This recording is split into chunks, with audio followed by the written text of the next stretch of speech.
तो नमस्कार, आप सभी का स्वागत है सीएचएस स्टडी कैपिटल के इस यूट्यूब चैनल पर। आज के इस वीडियो में मैं बात करने वाला हूं, अगर आप काउंसलिंग कराने आ रहे हैं तो आपके मन में जो सवाल रहता है कि सर हॉस्टल कैसे मिलेगा और कब मिलेगा और कितना पैसा लगता है टोटल हॉस्टल का, क्या सर हॉस्टल में खाना वगैरह सब साथ में मिलता है। तो सारे आपके जो प्रश्न हैं उनका हम जवाब देने के लिए आज हम आए हुए हैं। लेकिन उससे पहले कुछ जो प्रश्न हमारी टीम ने बताया है उसको पहले मैं आपको रिजॉल्व करके बता दूं। प्रश्न नंबर 1, सर मेरे पास में पेन नंबर स्कूल वाले नहीं दे रहे हैं, क्या होगा। ये लगातार क्वेश्चन पूछा जा रहा है, जबकि मैंने अपने वीडियो में इसको रिजॉल्व भी किया हुआ है। तो अगर आपको पेन नंबर नहीं मिल रहा तब भी आपको काउंसलिंग में जाना है। स्कूल वाले, अभी कई सारे ऐसे स्कूल हैं जो यूडाइस पोर्टल पे अपना जो है एक्टिवेट अकाउंट नहीं किए हुए हैं, तो आप स्कूल से एक बारी मांगिए, अगर वो लोग एक्टिवेट किए हुए हैं तो आपको पेन नंबर मिलेगा, नहीं तो आप फिर भी काउंसलिंग में जाइएगा, वहां पे आपको विकल्प बताया जाएगा। दूसरा प्रश्न आप सभी का जो पूछा जा रहा था, सर सेकंड कट ऑफ कब आएगी। तो सेकंड कट ऑफ के लिए एक सेपरेट वीडियो आएगा, तो उसका आप इंतजार करेंगे। अभी के लिए हम लोग बात कर लेते हैं हॉस्टल के लिए। चलिए वीडियो को शुरुआत करें और आगे बढ़ें। उससे पहले अगर आप हमारे इस परिवार के साथ में नए हैं या कोई पहला वीडियो देख रहे हैं हमारा, तो चैनल को सब्सक्राइब कर दीजिएगा, क्योंकि इंडिया का नंबर 1 प्लेटफॉर्म है सीएचएस स्टडी कैपिटल, जो सीएचएस की प्रिपरेशन कराता है और साथ में काउंसलिंग हो या लेटेस्ट अपडेट, हर तरह से आपको हम लोग मतलब आपकी हम लोग मदद कर रहे हैं। जैसे कि आप देखे होंगे एग्जाम टाइम में हम लोग आपके पास में आए थे ग्राउंड लेवल पे, और ऐसे ही काउंसलिंग के टाइम पे भी आप लोग देखेंगे कि हम लोग ग्राउंड लेवल पे आके आपकी मदद करते हैं। साथ में आपके कई सारे छोटे भाई बहन होंगे जो सीएचएस की प्रिपरेशन करना चाहते हैं, तो उनके लिए एक इंपॉर्टेंट इंफॉर्मेशन है कि हमारा नवनिर्माण बैच आ गया है। और नवनिर्माण बैच में अगर आप इनरोल होना चाहते हैं तो कैसे इनरोल होना है, आपको डाउनलोड करना है सीएचएस जेएनवी कैपिटल के हमारे इस मोबाइल ऐप को, जो कि प्ले स्टोर से आपको मिल जाएगा। सर्च करना है, जो मैंने लिखा है एकदम सेम टू सेम टाइप कर दो। उसके बाद आपको लॉगिन या रजिस्टर करने का ऑप्शन आएगा। अगर आप पहले यूजर है तो आपको रजिस्टर करना होगा, अगर आप ऑलरेडी डाउनलोड कर चुके हैं तो आपको लॉगिन करना होगा। क्या करना है, वहां पे आप देखेंगे नवनिर्माण बैच आपको लिखा हुआ दिखेगा, आपको टैप करना है। और अगर कोई भी समस्या आती है तो हमारे गिवन नंबर पर कांटेक्ट कर सकते हैं। अभी मैं क्यों बता रहा हूं आपको, बात महत्वपूर्ण इसलिए है क्योंकि अगर 20 तारीख से पहले आप इनरोल कर लेते हैं तो आपको 500 रुपए का ऑफ मिलेगा। किस कूपन कोड पे, निर्माण 500 पे, NIRMAAN 500, ये कूपन कोड अगर आप डालते हैं तो आपको 500 रुपए का भी बेनिफिट होने वाला है। चलिए बात कर लेते हैं अब हॉस्टल की फैसिलिटीज के बारे में। तो हॉस्टल भाई बड़ा दिव्य दिखता है, कहिए तो आप लोगों को मैं दिखा दूं। ये है आपके हॉस्टल की इमेज, ऐसे आपका हॉस्टल का ये एंट्री है। यहाँ पे आपके गार्ड भैया बैठते हैं, यहाँ पे आपके हॉस्टल के जो वार्डन रहते हैं उनका कमरा हुआ है। जैसे आप जहाँ पे काउंसलिंग कराने जाएंगे तो आपको पहले हॉस्टल में मतलब भेजा जाएगा कि आप फॉर्म फिल कर लीजिए, लेकिन सबको नहीं। हॉस्टल की कुछ क्राइटेरिया होती है, किनको हॉस्टल मिलता है उसकी भी हम लोग बात कर लेते हैं। अब आ जाते हैं अपने ब्लैंक स्लाइड पे। सबसे पहली चीज, हॉस्टल मिलने की क्राइटेरिया क्या है। तो पहली क्राइटेरिया सर होती है कि आपके मार्क्स जो है वेल एंड गुड होने चाहिए। सर अच्छे मार्क्स आएंगे तभी आपका हॉस्टल मिलने वाला है।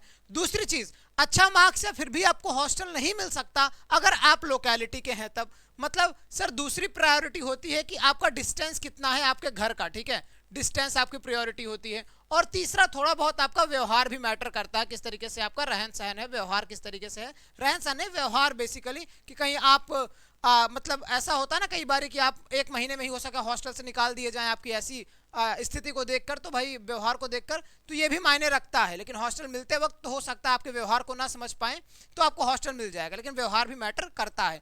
कैटेगरी वाइज भी थोड़ा बहुत हॉस्टल के सीट्स पे मतलब डिपेंडेंसी आ जाती है। अब देखिए यहाँ पे समझिए हॉस्टल कितने अवेलेबल हैं। तो अभी जब मैं पुराने डेटा की बात करूँ तो 107 हॉस्टल रूम, या 107 रूम नहीं, 107 सीटें हॉस्टल में थी। यानी कि अब समझ सकते हैं एक हॉस्टल में 2 से 3 बच्चों को शिफ्ट करते हैं, उसी हिसाब से 30, 35 से 40 रूम है। लेकिन इस बार हॉस्टल कुछ बन रहे हैं, हम गए थे वहां पे तो देखा भी गया कि हॉस्टल का निर्माण चल रहा है। तो मे भी इस बार सीटें कुछ बढ़ जाए, अगर कुछ भी अपडेट होता है तो मैं बताऊंगा फिलहाल। लेकिन मान के चलिए कि 100 सीटें आसपास में है।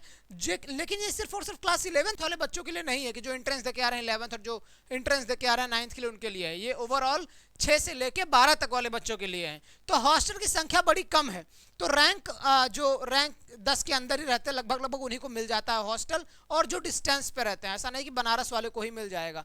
तो इस तरीके से आपका हॉस्टल मिलने वाला है। अब खर्च की बात कर लेते हैं, खर्च कितना होने वाला है आपका हॉस्टल के लिए। तो जब आप आते हैं तो पहले आपको फॉर्म फिल कराया जाएगा हॉस्टल के लिए, लेकिन आपको तुरंत तत्काल रूप से पैसे नहीं देने होते हैं। हॉस्टल की लिस्ट में आपका नाम आएगा, आपको बताया जाएगा, कॉल किया जाएगा, उसके बाद आपको बताया जाएगा कि हाँ आपको कितना पेमेंट करना है। कितना पेमेंट करना मैं अभी बता दे रहा हूँ। देखिए 12,500 रुपए आपको पहली बार पेमेंट करना होगा और ये वन टाइम पेमेंट है। जो आप एक बार पेमेंट कर देंगे तो आपको साल भर कोई डिस्टर्ब नहीं करेगा, ठीक है। ये वन टाइम पेमेंट है, ओटी पेमेंट। अब दूसरी चीज मैं बता दूं, ये अब आप वहां पे मतलब ये पेमेंट देने के बाद अब वहां पे आप स्थायी रूप से रह सकते हैं, लेकिन आपको खाना नहीं मिलेगा। खाना मिलने के लिए आपको कुछ अलग से चार्जेस लगेंगे।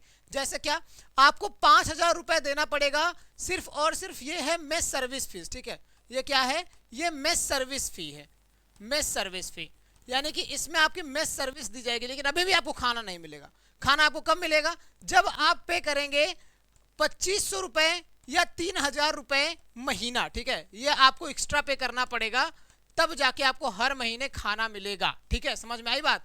तो भोजन के लिए आपको इतना प्रबंध करना पड़ेगा कि आपके पास से 2,500 या 3,000 रुपए, देखो ये डाइट के ऊपर डिपेंड है कि आप 2,500 वाला मतलब जो आप सेलेक्ट करेंगे भोजन में वो आपके ऊपर रहता है, ठीक है।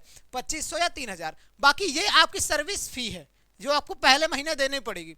तो कुल अगर मैं बात करूं पहले महीने में आपको कितना पेमेंट करना होगा, तो आप कैलकुलेट कर लीजिए। 12,500 प्लस 5,000 प्लस अब पहले महीने में तो भोजन करेंगे ही करेंगे, तो 3,000 रुपए उसका भी ऐड कर लीजिए, ठीक है।